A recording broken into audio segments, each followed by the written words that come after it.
De volta com o Conexão Saúde, nosso entrevistado de hoje é o neuropediatra Dr. Francisco Tussolini, está conversando conosco sobre o autismo.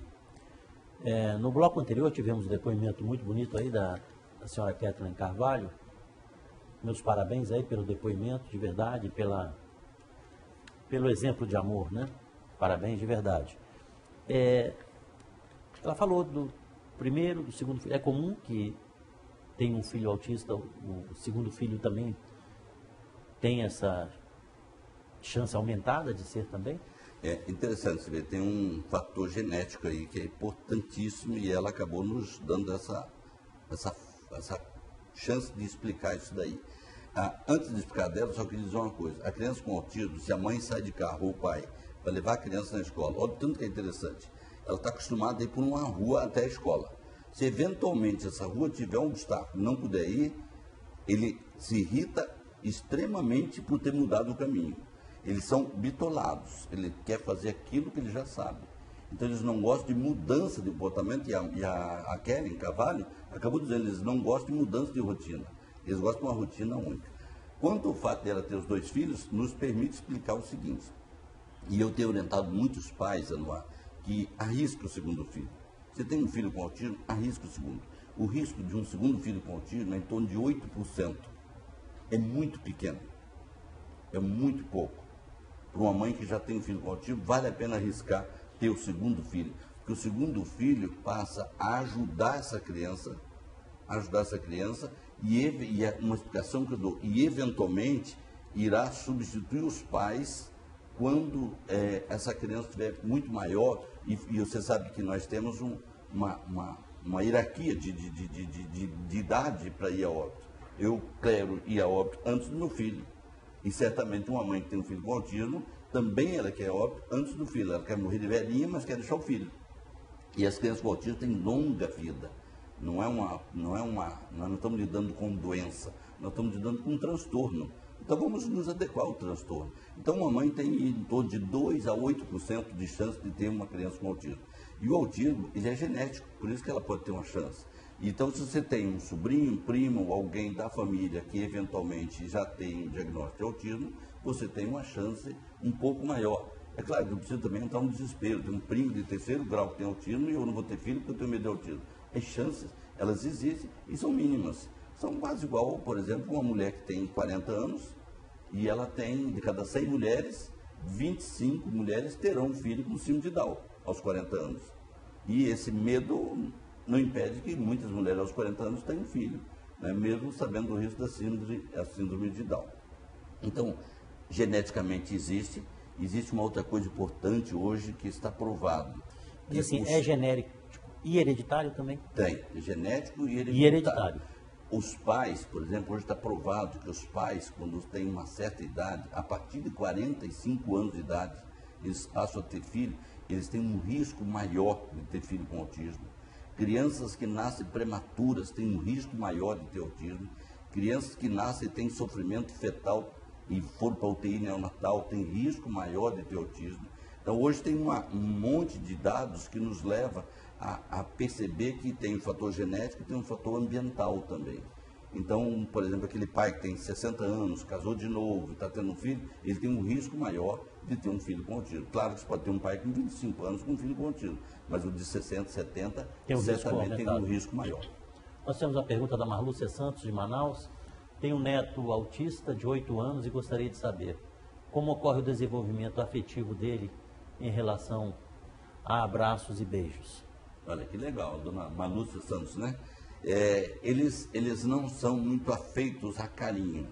Por exemplo, eu estava atendendo uma criança, provavelmente ela tem um autismo de alto funcionamento, que ela pegou e a mãe falou assim, doutor, ele não me beija. Aí o garoto olhou para a mãe e falou assim, mãe, explica para mim o que adianta beijar.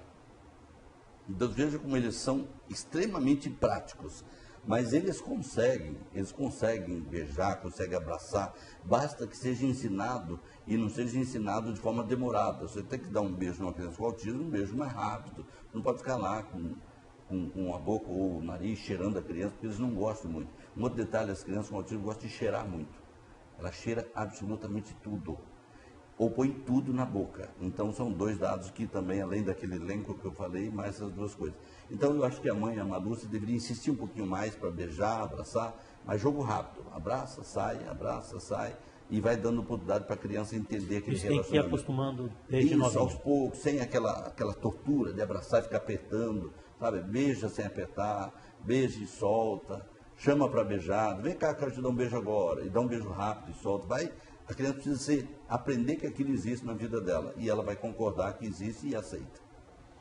Gabriel Sidney, de Porto Velho, tem um filho autista de 11 anos e queria saber se minha filha de 5 anos também pode ser autista. Eu acho que ele, que tem um filho de 11 e uma de 5, essa de 5, se tivesse alguns sinais de autismo, já teria manifestado. Se aos 5 anos ela não tem absolutamente nada, certamente não terá autismo, né?